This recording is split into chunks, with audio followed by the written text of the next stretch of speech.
2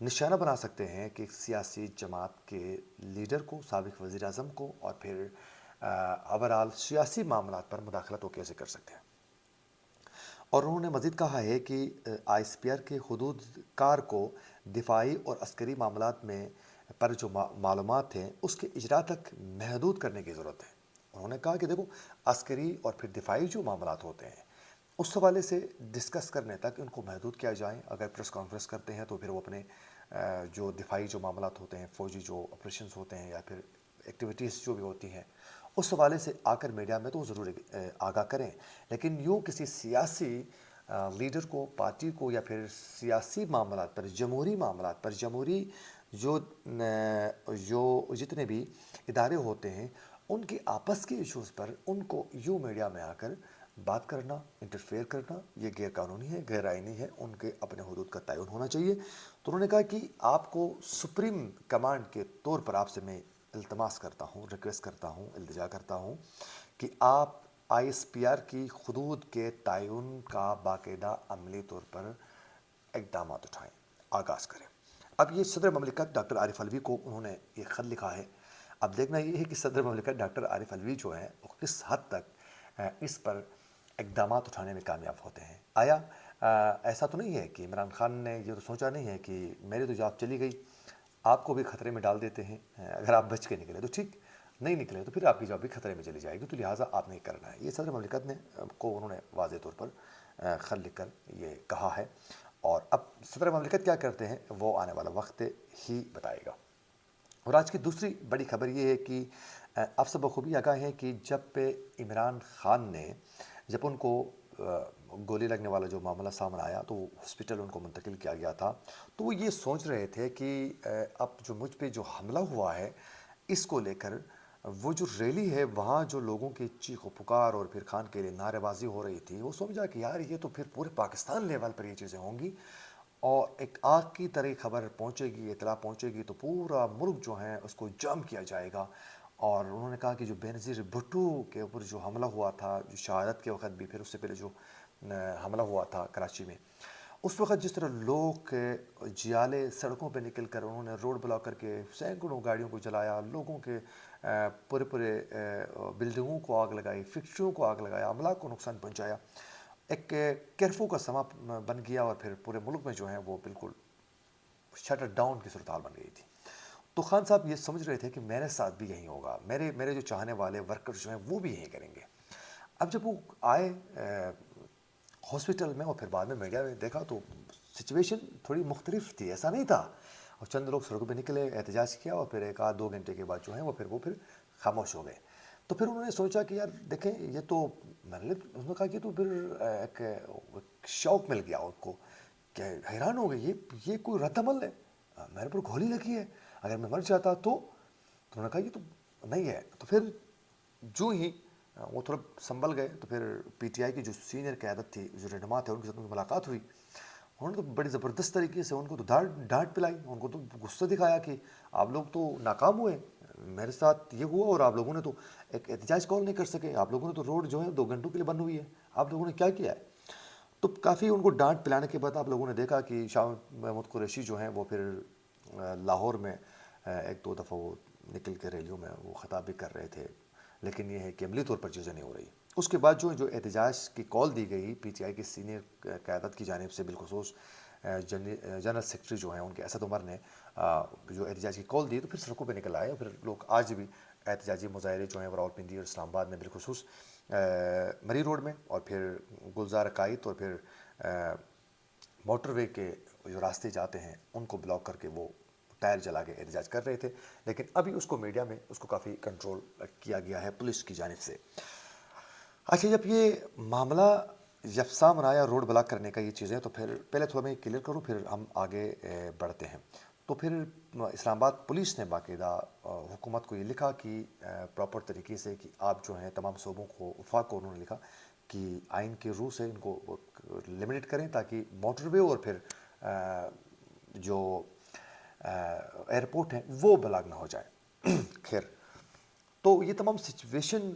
دیکھنے کے بعد خان غصے میں بھی تھے، تو پھر احتجاجی مظاہرے پارٹی کے رہنماؤں نے کہا کہ یار خان کو خوش بھی کروانا ہے، تو پھر احتجاجی مظاہرے شروع ہو گئے، لیکن اس طریقے سے نہیں ہوئے جس طرح ہونا چاہیے۔ تو اب پی ٹی آئی کی سینئر قیادت کی جانب سے یہ فیصلہ کیا گیا تھا ہمارے ذرائع کے مطابق کہ جو اسلام آباد کے جتنے بھی راستے ہیں ان کو، اسلام آباد کی جانب جانے والے تمام راستوں کو بند کیے جائیں۔ جیسے رواد سے جو راستہ آتا ہے ٹی چوک سے اسلام آباد کی جانب، اس کو وہاں بند کیا جائے۔ اس کے علاوہ پھر بدائی سے آگے جا کر انہوں نے کہا کہ ٹیکسیلا کے ایریا پہ جو راستہ جاتا ہے اسلام آباد کی طرف، اس کو بند کیا جائے۔ یعنی جہاں جہاں اسلام آباد کی جانب جو راستے جاتے ہیں ان کو بند کیا جائے۔ جب یہ تحریک انصاف کی قیادت کی جانب سے یہ فیصلہ کیا گیا تو پھر وفاقی حکومت بالخصوص وزیر داخلہ رانا ثناء اللہ نے یہ باقاعدہ ان کی میٹنگ جو ہے، میٹنگ ہو گئی افسران کے ساتھ مل کر، پولیس کے وفاقی لیول کے جو لیڈر وہ ہیں، جو آفیسرز ہیں ان کی، کہ ان کو کیسے کاؤنٹر کرنا ہے۔ تو اس میں یہ فیصلہ کیا گیا ہے کہ جو تحریک انصاف کے جو لیڈر ہیں ان میں سے کئی کو گرفتار کرنے کی انہوں نے باقاعدہ ایک پلان بنایا ہوا ہے۔ وہ کسی وقت بھی ان کو گرفتار کیا جا سکتا ہے اگر وہ اسلام آباد کے ان داخلی راستوں کو بند کرنے کی کوشش کرتے ہیں۔ تو اس میں امین گنڈاپور جو ہیں وہ سرفرست ہیں، ان کو بھی گرفتار کرنے کے چانس ہیں، اور پھر اور بھی ہیں جن کو گرفتار کریں گے۔ اس کے لیے اب دیکھنا یہ ہے کہ وہ اسلام آباد کے راستوں کو اگر بند کر کے زیادہ دن بھر رات بھر ٹریفک کو جام کرنے کی کوشش کر لیتے ہیں، پھر ان کی گرفتاریاں جو ہیں وہ عمل میں لائی جائے گی۔ اور آج کی آخری اور بڑی خبر جو ہم نے آپ تک پہنچانی ہے وہ یہ ہے کہ باقاعدہ ولی عہد جو ہیں وہ پاکستان کے دورے پر آنے پر انہوں نے رضامندی کا انہوں نے اظہار کیا ہے۔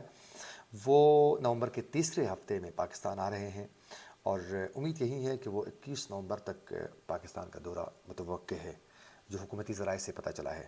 اور سفارتی ذرائع کا یہ کہنا ہے کہ رواں ہفتے کے آخر میں سعودی خصوصی سیکیورٹی ٹیم جو ہے وہ پاکستان پہنچے گی، اور پھر اسی ہفتے میں ہی، اور وہ سیکیورٹی کے تمام معاملات جو ہیں اس کا جائزہ لینے کے بعد وہ چلی جائے گی، پھر اس کے بعد جو ہیں وہ آئیں گے۔ اور سفارتی ذرائع کا یہ بھی کہنا ہے کہ ولی عہد کے دورے میں پاکستان کو 4.2 ارب ڈالرز کی اضافی بیل آؤٹ پیکیج جو ہیں وہ ملنے کی امید ہے، توقع ہے۔ جبکہ دورے میں سعودی جو ہیں وہ پاکستان میں مضبوط سرمایہ کاری بھی متوقع ہے، اور اس حوالے سے باقاعدہ متعدد پاک سعودی پیٹرولیم معاہدوں کو آخری شکل دی جانے والی ہے۔ اور سعودی کا یہ کہنا ہے، اس حوالے سے سفارتی جو ذرائع ہیں اس کے مطابق سعودی عرب کی جانب سے پیٹرول کے شعبے میں آئل ریفائنری کے قیام پر بھی معاہدے متوقع ہیں۔ اگر یہ ہوتا ہے تو یہ بہت بڑی بات ہے۔ اور اس کے علاوہ سفارتی ذرائع کا یہ بھی کہنا ہے کہ سعودی عرب میں گوادر میں جدید آئل ریفائنری کے قیام میں مدد ملے گا، اور گوادر میں 10 ارب ڈالر سے آئل ریفائنری کے لیے سعودی